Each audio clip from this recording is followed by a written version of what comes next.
Hello, my name is Nicole Watson, and I am so excited to welcome you to my channel for the Fall Mixed Media Mania YouTube Hop. I'm creating a spread in my Dina Wagley Media Journal. Thank you so much to our generous sponsors, especially to Red Lead Paperworks, who sent me these amazing supplies to use in my video. You can see an unboxing of all the supplies on my channel. It's linked in the iCard above.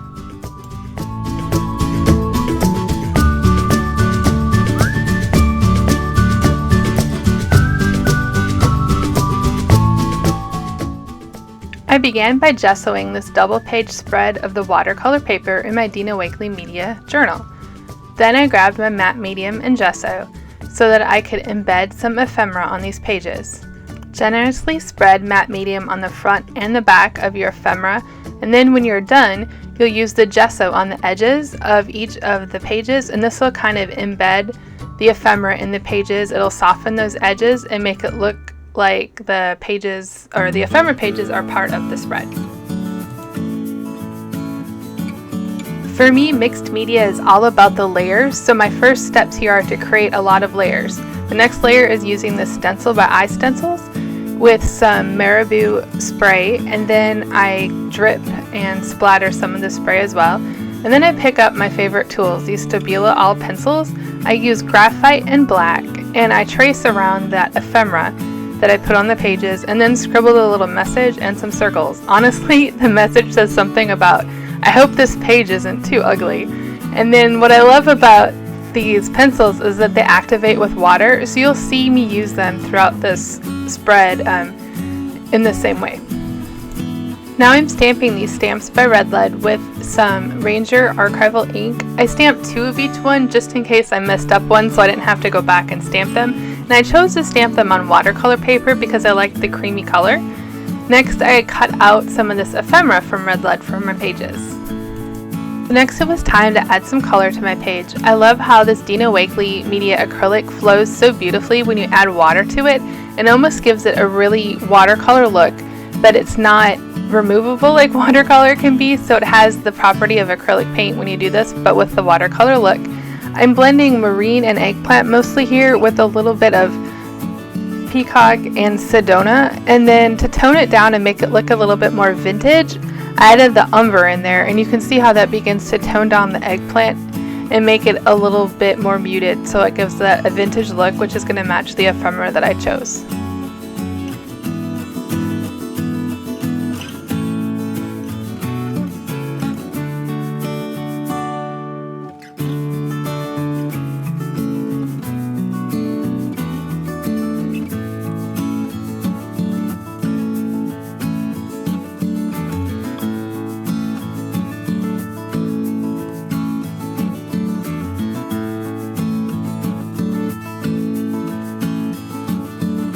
So I wanted to include these other stamps by Red Lead also on my page, but I couldn't find a spot for them, so I decided to do a little tip-in.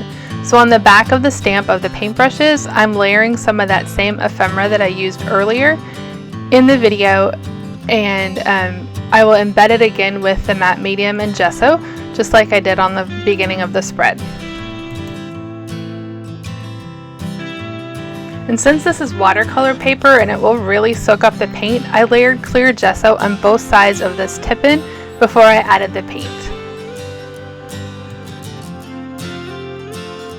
While I waited for that clear gesso to dry, I sponged umber through the stencil from Red Lead all the way across my page in a straight line, and then I didn't want it to look too straight, so I added a little bit on top and the bottom on both sides of the pages to make it look more organic than totally straight. I grabbed my stabilo all pencils again and doodled around those circles to give it more of a grungy kind of another layer, and then once I finished doodling, I grabbed my paintbrush and water and activated some of those circles. I also made some circles outside of the stencil to kind of bring that look throughout the page, but without the brown color on the inside.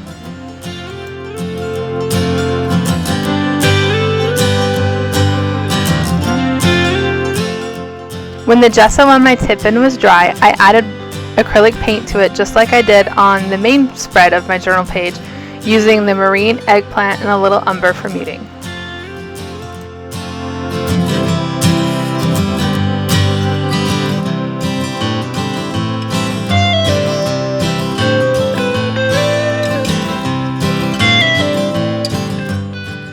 Now that the paint on my main spread was dry, I could see areas that needed a little bit more darkening to kind of make some more of the pages have some contrast. So I added some more of the marine and eggplant and the umber here and there on the page so that I can make a little bit more contrast in the colors. When my paint on that tip-in was dry, I grabbed the umber and colored in the paintbrushes so that they weren't so white. And then I also grabbed my favorite stabilo pencils and placed circles around those numbers on that tip-in to make it pop, and also then I activated it with the water and my paintbrush.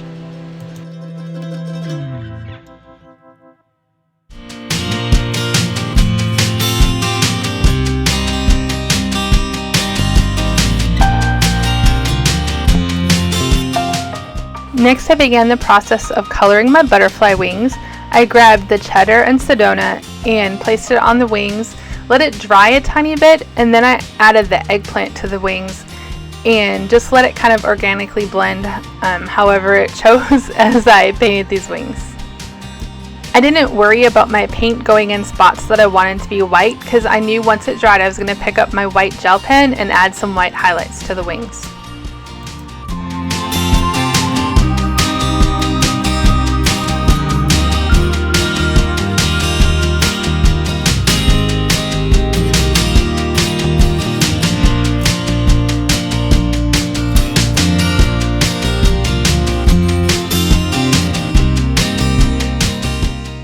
So the other side of my tip-in was plain and I wanted to add this stamp to it.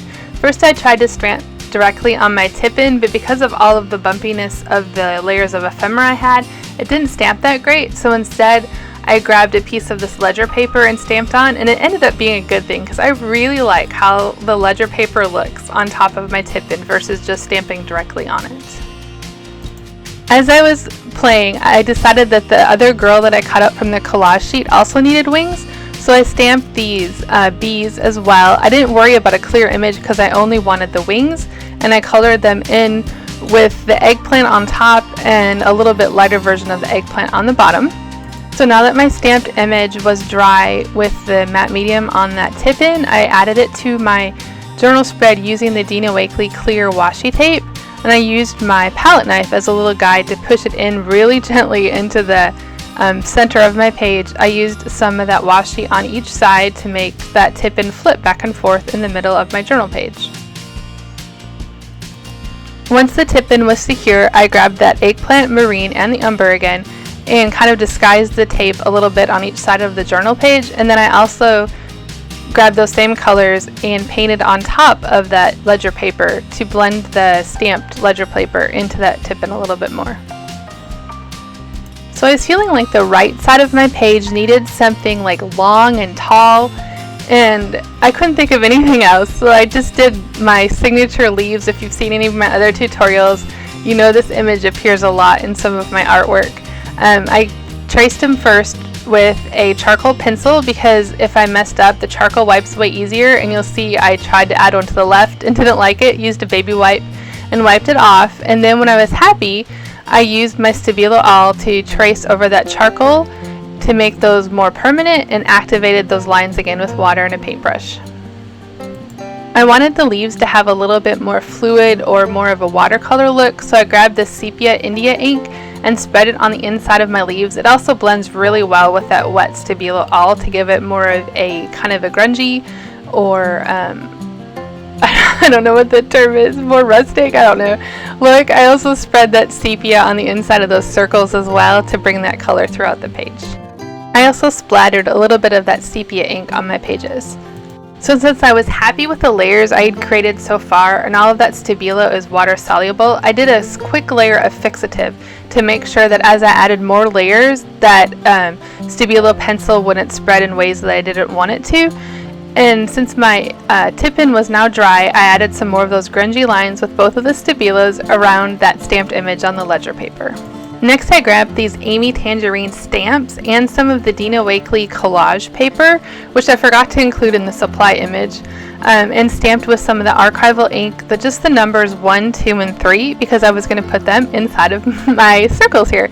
And I spread matte medium on the front and the back of each of the stamped images and put them each in a circle in a different place.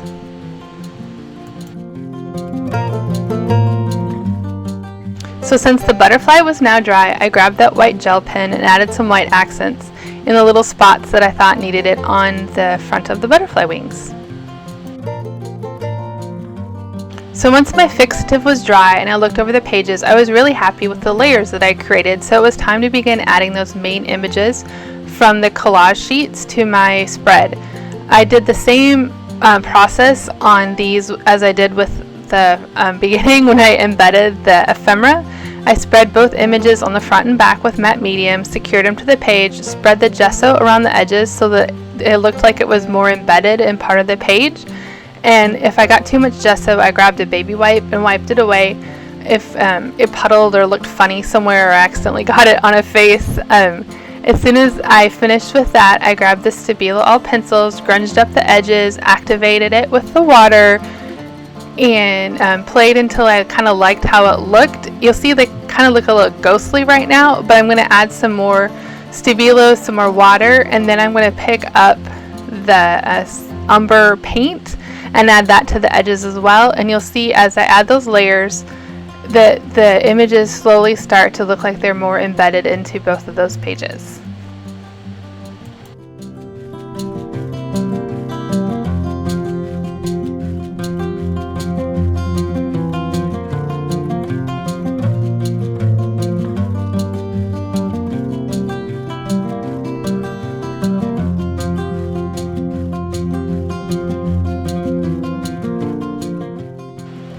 Next, I secured the image of the boy and the girl and the little wings on the right side, but I decided that I wanted that leaf image to be in front, and so I added the stem and then secured the boy, the girl, and the wings with matte medium on the front. Of only the boy and the girl, I didn't put matte medium on front of the wings because I wanted them to pop from the page. Then I secured the wings to the girl on the left with some of the ultra thick gel medium.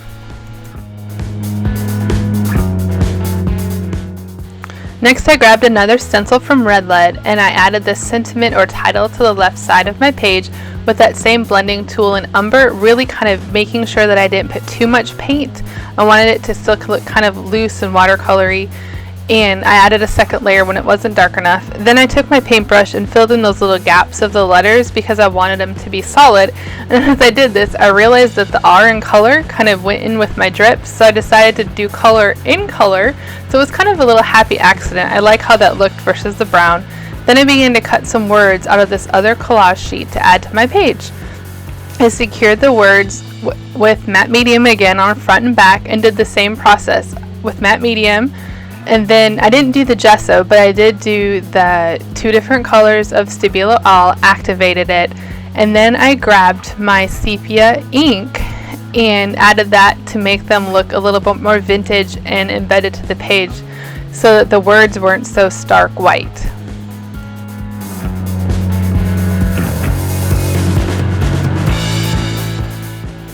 So I not only spread the sepia ink on the words, but I do it some other places on the page that I felt like needed a little bit more brown color and to add just to the layering.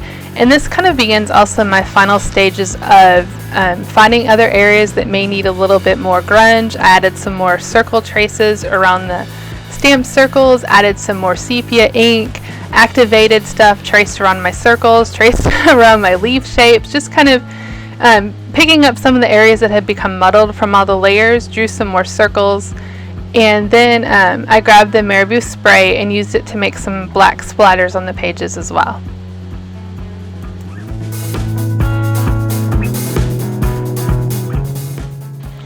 I wasn't completely happy with how that left corner looked with the girl and the table, so I grabbed the black India ink and splattered it on the left and a couple other pages. This helped kind of add another dimension of color too. There wasn't a really dark on the page, and I really like how this looked. I wiped away a couple that I didn't like, and then when I was satisfied, I called the page done. Thank you for hopping with us, and a huge thanks to our sponsors. Check the information below to see how you can win one of the amazing sponsored prizes and an extra bonus prize from me. Your next stop on the hop is linked at the end of the video and also below. Thank you again so much.